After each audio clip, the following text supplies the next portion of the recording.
Bore da iawn I chi gyd a chroeso i'r oedfa foreol, Trydydd Sul Advent, the third Sunday of Advent. A very warm welcome to everyone, to members, friends and visitors, ac yn ewedig I gŵr Llundain, fel dwi'n dweud yn aml dyma'ch cartre cerddorol a chartre ysbrydol chi hefyd. Mae'n hyfryd I weld chi ac I ni'n edrych ymlaen yn eiddgar at glywed eich perfformiadau, eich cyfraniadau I ni yn yr oedfa bore yma.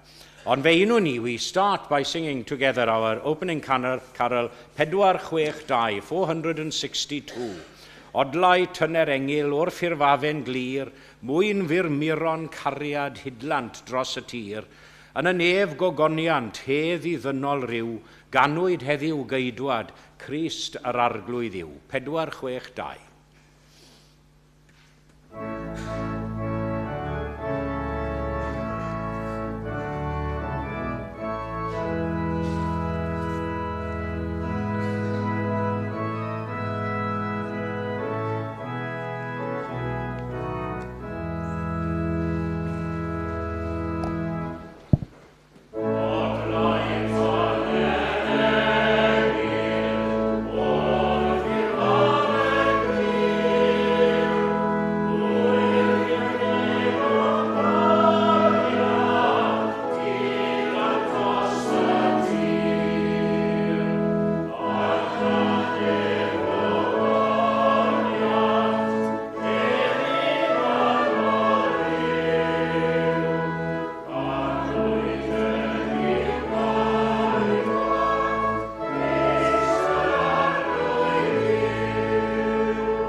gogoniant heddi ddynol ryw.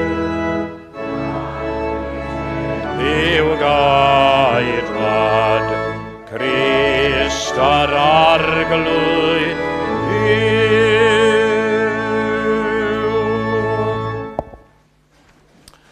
Dwi'n gobeithio bod pawb yn gallu gweld o leia daflen gyda threfn yr oedfa ac fe ddaw Elan ymlaen nawr I ddarllen I ni diolch o Efengyl Luc.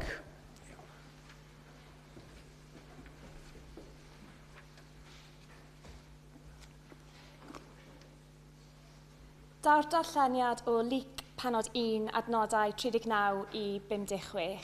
The reading will come from Luke chapter 1, verses 39 to 56. Ar hynny, cychwynodd Mair ac aeth ar frys i'r mynydd dir I un o drefi Juda. Aeth I dŷ Sacareas a chyfarch Elizabeth. Pan glywodd hi gyfarchiad Mair, llamodd y plentyn yn ei chroth, a llanwyd Elizabeth ar ysbryd glân, a llefodd a llais uchel. Bendigedig o'i ti ymhlith gwragedd, a bendigedig yw ffrwyth dy groth. Sut y daeth i'm rhan I fod mam fy arglwydd yn dod ataf? Pan glywais dy lais yn fy nghyfarch, dyma'r plentyn yn fy nghroth yn llamu o'r folef. Gwyn ei byd yr hon a gredodd y cyflawnid yr hyn a lefarwyd wrthi gan yr arglwydd. Ac meddai Mair. Y mae fy enaid yn mawrygu yr arglwydd, a gorfoleddodd fy ysbryd yn niw, fy ngwaredwr, am iddo ystyried dystadledd ei lawforwyn. Oherwydd wele, o hyn allan fym gelwyr yn wynfydedig gan yr holl genedlaethau, oherwydd gwnaeth yr hwn sydd nerthol bethau mawr I mi, a sanctaidd yw ei enw ef. Y mae ei drygaredd o genhedlaeth I genhedlaeth i'r rhai sydd yn ei ofni ef. Gwnaeth rymister a'i fraich, gwasgarodd y rhai balch eu calon, tynodd dywysogion oddi ar ei gorseddau, a dyrchafodd y rhai disadl. Llwythodd y newynog a rhoddion, ac anfonodd y cyfoethogion ymaith yn waglaw. Cynorthwyodd ef Israel ei was, gan ddwyn i'w gof ei drygaredd, fel y llyfarodd wrth ein hynafiaid, ei drygaredd wrth Abram a'i had yn dragywydd. Ac arhosodd Mair gyda hi tua 3 mis, ac yna dychwelodd adref.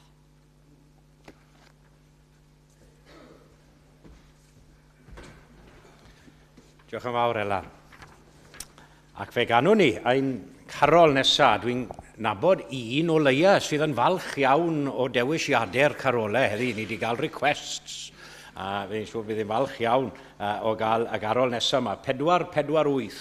Welen gwawrio ddydd yw gofio, gen I seilo gorau swydd. Wele ddynion mwy na moddion ddwnt a'r hoddion I ddwn rhwydd. Hen a ddewid ede nodiaeth, heddiw'n berffaith ddaeth I ben. Wele drefniad dwyfol gariad o flaen ein llygad, heb un llen, 448. Ac ar ôl y garol yma, fe ddaw Philip ymlaen I ddarllen eto o Efengil Luc y benod nesaf yn Efengil Luc. Addoliad.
Daw'r darlleniad hwn o Lyc penod 2, adnodau 8 i 20. Ac yr oedd yn y wlad honno fugeiliaid yn aros yn y maes, ac yn gwylied ei praidd liw nos. Ac wyle, angel yr arglwydd a safodd gerllaw iddynt, a gogoniant yr arglwydd a ddisgleiriodd o'i hamgylch. Ac ofni yn ddirfawr a wneithant. A'r angel a ddywedodd wrthynt, nac ofnwch, canis wyle, rwy fi yn mynegu i chwi newyddion da o lawenydd mawr, yr hwn a fydd i'r holl bobl. Canis ganwyd i chwi heddiw geidwad yn Ninas Dafydd, yr hwn yw Crist yr arglwydd. A hyn fydd arwydd i chwi a gewch y dyn bach wedi ei rwymo mewn cadachau, a'i ddodi yn y preseb. Ac yn ddisymwth, roedd gyda'r angel liaws o lun efol, yn moliannu Duw, ac yn dywedyd, gogoniant yn y goruchaf i Dduw, ac ar y ddeiar tangnefedd, i ddynion yr ewyllus da. A bu pan aeth yr angylion ymaith oddi wrthynt i'r nef, y bugeiliaid hwythau a ddywedasant wrth ei gilydd. Awn hyd Bethlehem, a gwelwn y peth hwn a wneithbwyd, yr hwn a hysbysoedd yr arglwydd i ni. A hwy a ddeithant ar frys, ac a gawsant Mair a Joseph, a'r dyn bach yn gorwedd yn y preseb. A phan welsant hwy a gyhoeddasant y gair, a ddywedasid wrthynt am y bachgen hwn. A phawb a'i clywsant, a ryfeddasant am y pethau a ddyweddasid gan y bugeiliad wrthynt. Eithir Mair a gadwodd y pethau hyn oll gan ei hystyried yn ei chalon. A'r bugeiliaid a ddychwelasant gan ogoneddu a moliannu Duw am yr holl bethau a glywsant ac a welsant fel y dywedasid wrthynt.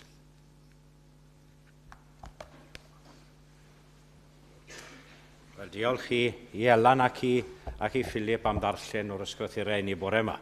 Ac yn awr, dwi'n gwahodd y côr ymlaen i berfformio i heitem cyntaf ni, sef ar dymor geiaf, dymor wyl. Diolch yn fawr. A fel ych chi'n gweld, mae'r ambell i rôl wedi cyfnewid heddiw, a mae Will wrth yr organ yn cyfeilio, a mae Manon yn arwen. Mae'n dda bod nhw'n ambidextrous fel yna, ynddo fe? Da iawn.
Da iawn, diolch yn fawr iawn i chi am roi ni yn naws yn y dolyg, hyfryd, yr asbri a'r afiaeth. Ac ni'n edrych mlaen at yr, fy ffefryn i sy'n dod nesaf, neu nes mlaen, Carol y Ganwyll. Ac fe un o'n i nawr i ganu yn Carol nesaf, sef 480 ac ar ôl y garol hon fe ddaw angharad ymlaen i'n harwen ni mewn gweddi ar ôl y garol, sef 480. 480. Mae'r nos yn ddu a gwynt nid oes un seren sy'n y nef, a ninnau'n croesi maes y bryn i'r fan y gorwedd ef, holl obaith dyn yw ef. 480.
Cydwyddion, let us pray. Duw a thad ein harglwydd Iesu, molwn di o'r newydd heddiw am dymor yr advent, yr amser o baratoad, diolchgarwch, her a myfyrdod. Agor ein calonnau i bopeth sydd gennych i'w ddweud wrthym yn awr. We praise you on this third Sunday of Advent, that in fulfillment of your eternal purpose, you came to our world in Christ.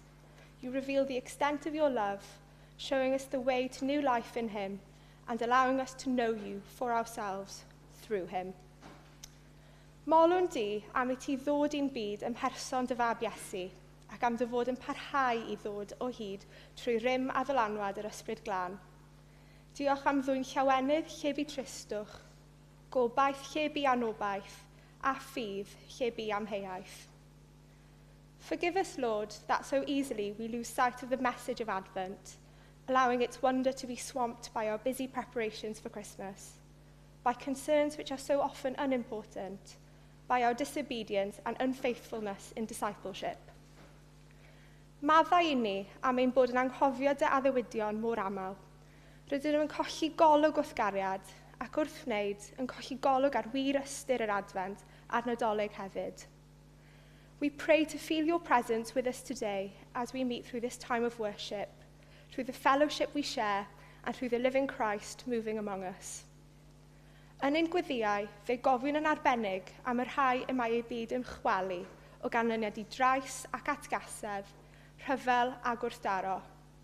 Gweddion y bydd goleuni'r Crist yn llifo i ganol ei tywyllwch gan ddwyn cymod a heddwch i'w rhan. We remember especially those in need at this Advent time, those for whom this season has little joy and celebration, the weak and the vulnerable, the poor and homeless, those affected by war and conflict. We pray that the light of Christ may shine into the darkness of their situations and give hope for a better tomorrow. Helpa ni nawr, fel y gallwn wir ddathlu dyfodiad dy fab Iesu i'n byd, ac i'n galluogi wasanaethu'n well ac yn fwy ffyddlon. Gofynnwn hyn oll yn ei enw ef. Amen.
Wel, bore da a chroeso cynnes I bawb i'n hoedfa ar drydydd Sul Advent. A very warm welcome to members, friends and visitors to our service on the third Sunday of Advent.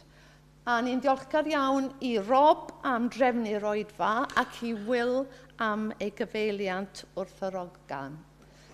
Hefyd y bore yma, mae'n bleser mawr cael presenoldeb a chyfraniad hyfryd Côr Llundain yn ein gwasanaeth unwaith eto. Chi'n creu naws addolgar nadoligaidd arbennig yn y gwasanaeth.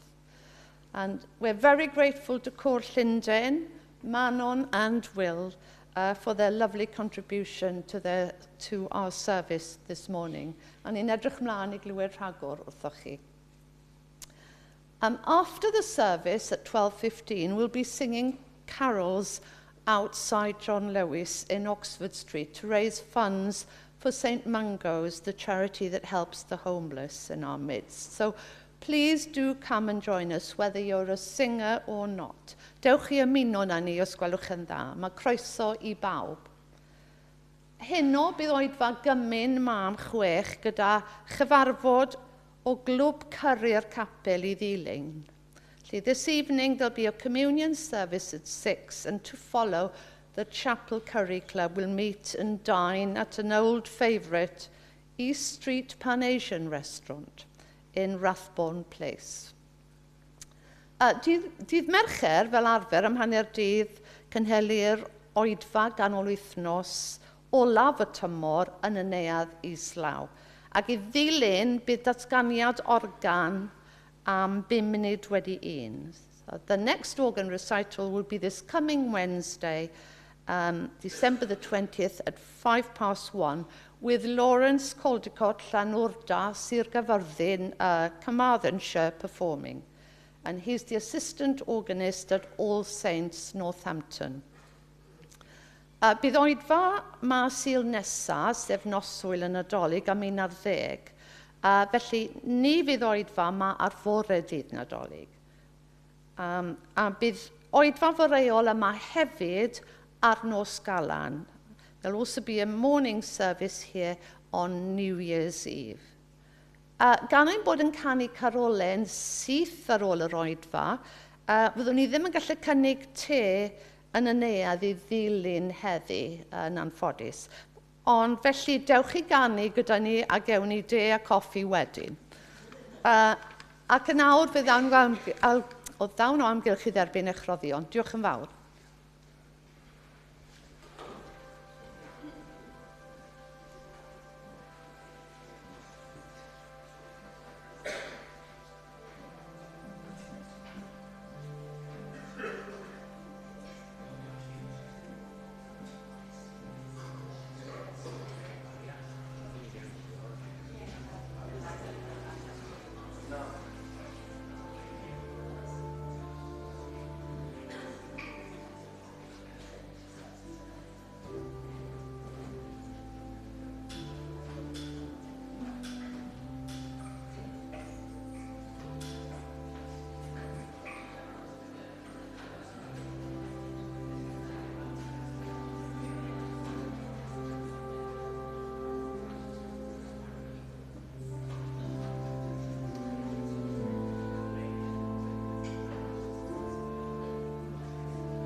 Ein roddion a ddagwn I ti arglwyddiwr, a diolch am dderbyn ond goson oedd y sgwr, yn llawen a gnawn a'n haddyn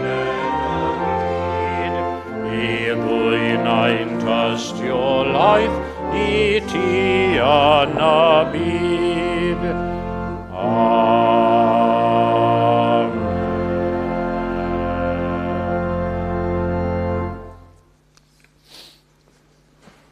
Da iawn. A fi'n gwybod faint ohonoch chi oedd wedi sylwi ar y deliberate mistake, ond i ddim wedi cynnu'r drydedd ganwyll, ond mae wedi chynnu nawr. Ia, oedd hwnna'n mwyn i chi gael sylwi, ond efe, gwell hwyr na hwyrach. Da iawn. Nawr 10. Eto, mae'n bleser nawr i mi alw no pressure, fel yw'n gweud, bob blwyddyn, ond dyma fy ffefryn i, o holl garolau. A wedi gofyn i Will, bob blwyddyn, wedi gael ofyn am garol y ganwyll. So byddwch yn barod blwyddyn nesaf eto am garol y ganwyll. Gyda diolch i chi, Cwr Llundain.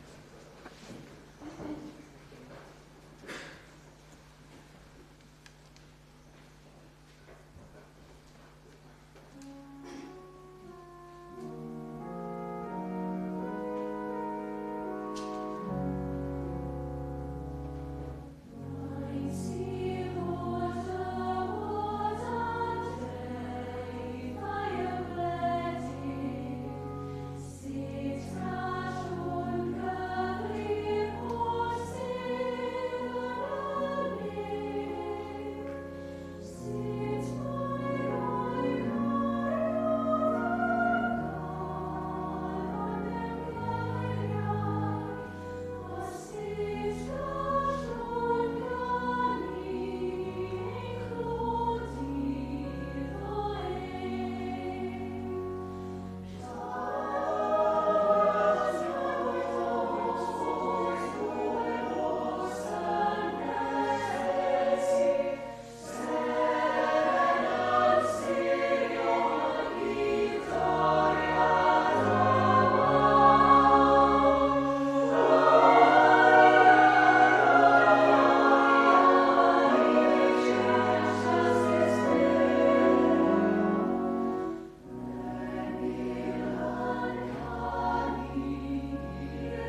Wel, nad oedd hwnna'n hyfryd.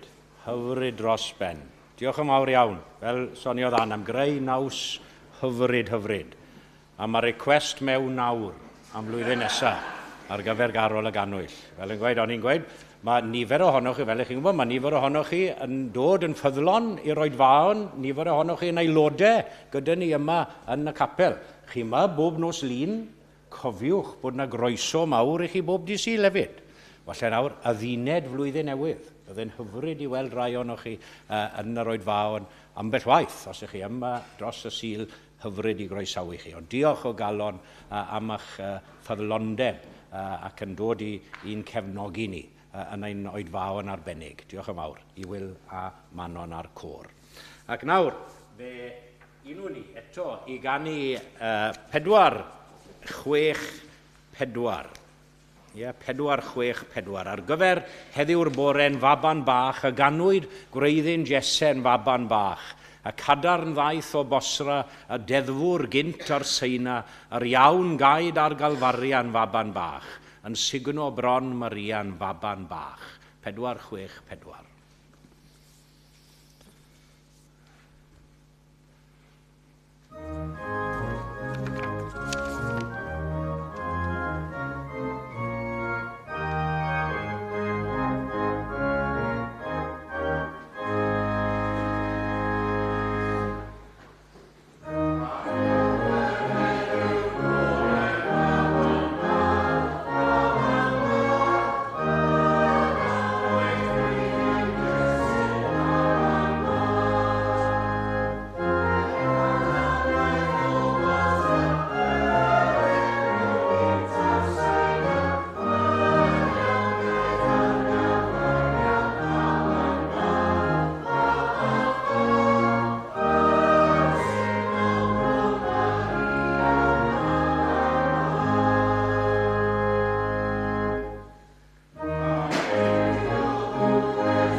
Fe gawson ni ddau ddarlleniad ar ddechrau yr oedfa. Un, wel y ddau o efengyl Lyc, gan Elan a Philip. Diolch iddyn nhw am ddarllen mor fedrus.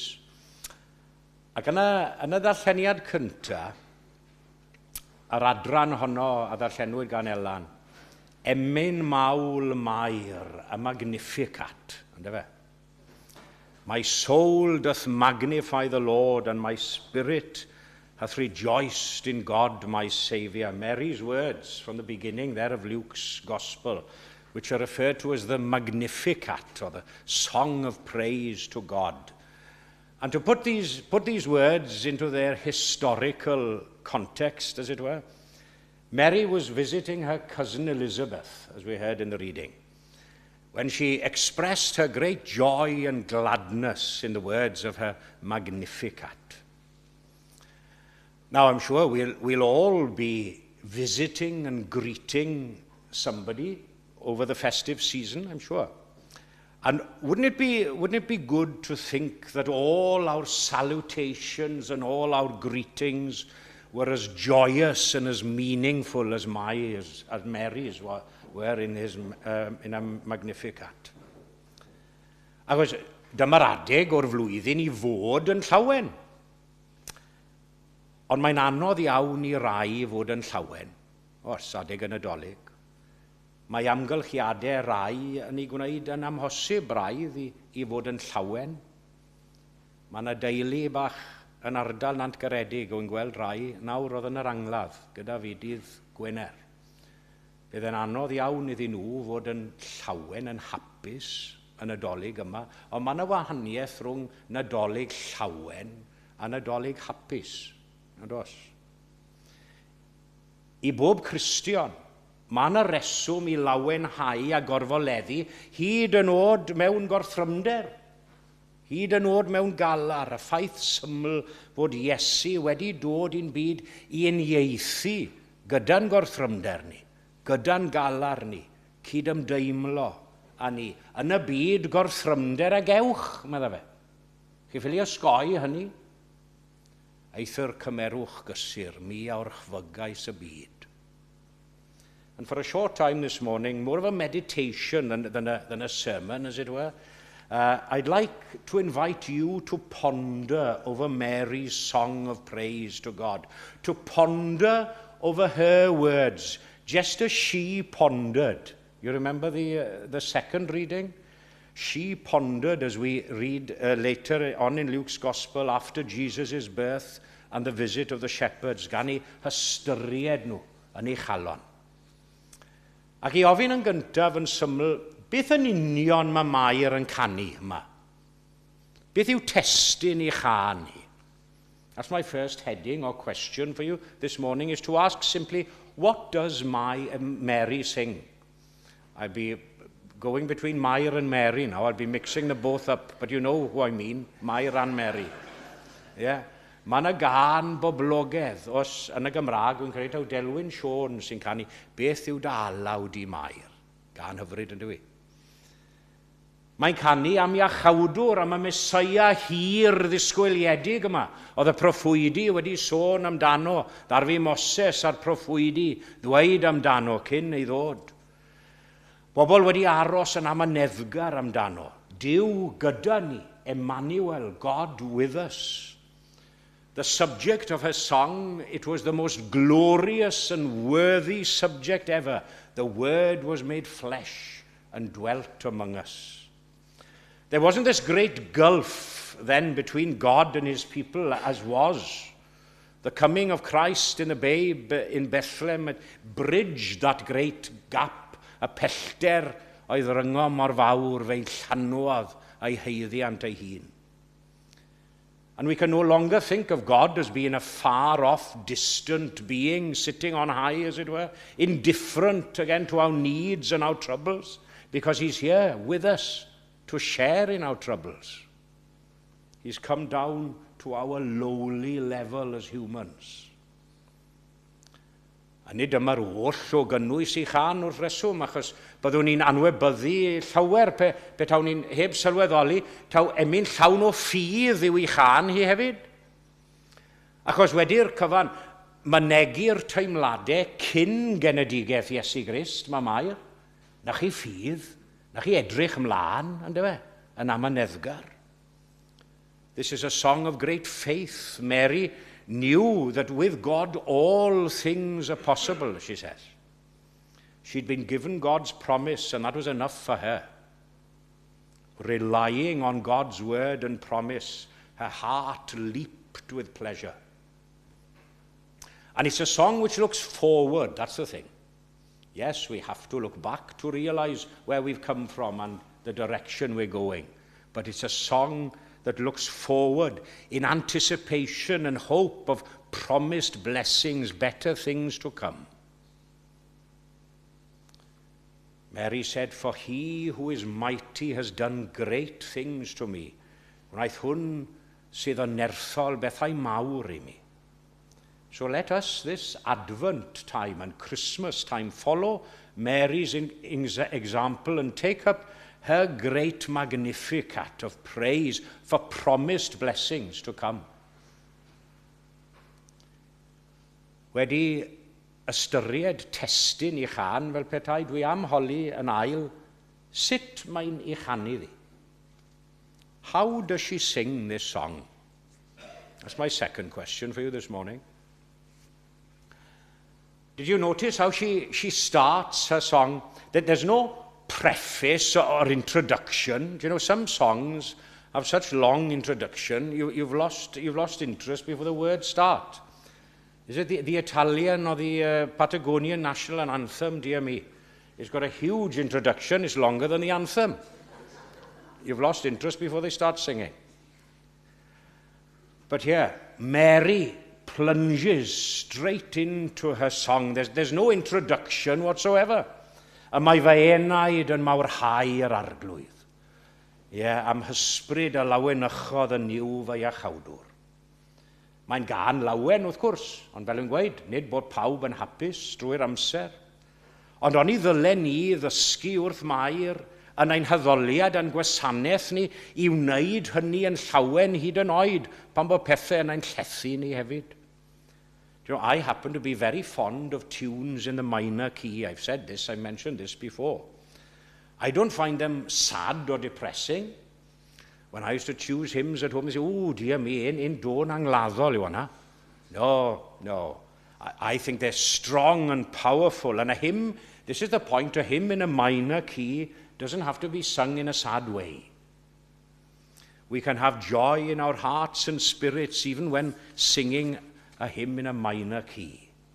So we should take Mary as an example and always sing, whether in a major or a minor key, my spirit hath rejoiced in God my Saviour. Ac nid yn unig yn llawen, ond mae'n canu'n hyderus iawn hefyd. She also sings very confidently. She doesn't pause with any questioning. There are no ifs or buts or perhaps or suppositions in her Magnificat. Let us also speak with confidence this Christmas time about God and his Son Jesus. A chi'n symud ymlaen at y pwynt ola sydd â fi rannu a chi bore yma. Mae'n canu gydag agosatrwydd anghyffredin hefyd. She sings with great intimacy. It's a song of one who draws very near and close to God in loving intimacy, as we will be doing this evening around the communion table. Another thing for us to emulate this Advent and this Christmas time. And so, in concluding, after considering what her song was about and how she sang it, the way in which she sang it, let's make sure she doesn't sing it alone this Christmas time. Gai apelio arnoch chi yn Addoliad hwn, pidwch gadael I Mair I ganu unawd wrth unan lenni, wrth unan fach. Do you know, as beautiful as Mary's Magnificat is, don't let her sing a solo this Christmas. Don't let her on her own. There'll be much music and merrymaking and laughter, yes, over the Christmas and over the New Year. Fantastic. Enjoy ourselves. 'Tis the season to be jolly, after all. But let's make sure that our songs are in tune with Mary's song of praise as well. That we're singing with one accord, as it were. Not that I like the phrase singing from the same hymn sheet, as it were. Wy ddim lico'r ddywediad na, yn beth bynnag, as the saying goes. Ond wrth gwrs, y tristwch yw, wrth gwrs, bod llawer yn y byd hwn yn canu yn hollol wahanol I Mair, yndyn nhw. Maen nhw canu mas o diwn gyda Mair fel petai. Ond gadewch I'n unnau yn Addoliad hwn, a thrwy'r flwyddyn newydd hon sydd ar fin y magor o'n blaen ni. I ymrwymo'r newydd I ganu gyda Mair mewn cytgord gyda hi, a mae fy enaid yn mawrhau yr arglwydd. My soul doth magnify the Lord, and my spirit hath rejoiced in God my Saviour. Gan ddymuno'n Addoliad llawen i chi pan ddaw a blwyddyn newydd dda hefyd. Goniant i'w enw. Amen.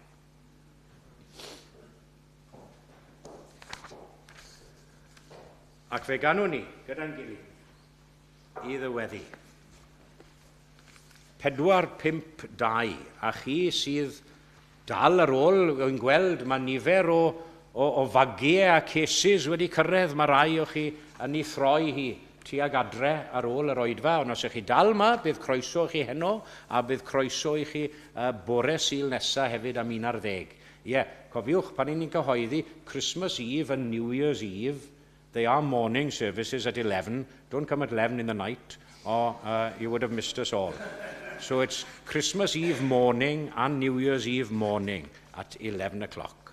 Da iawn, ond fe ganwn ni, gyda'n gilydd, gan ddiolch i bawb sydd wedi cymryd ran y bore yma. 4-5-2. Clywch li'r nef yn seinio'n un, henffych enni ceidwa dyn. Heddwch sydd rhwng nef a llawr, Dyw a dyn sy'n un yn awr, a dyna cydio yn yr un neges, ynddo fe. Dewch bob cenedl i syrhod, unwch ar yngylaidd glod, bloeddiwch oll a llawen drem, ganwyd Crist y Methlehem. Clywch li'r nef yn seinio'n un, henffych enni ceidwa dyn. 4-5-2. Eglwys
Cawn ni roi ein gofal nawr i'r arglwydd. Let us commit ourselves to God in prayer.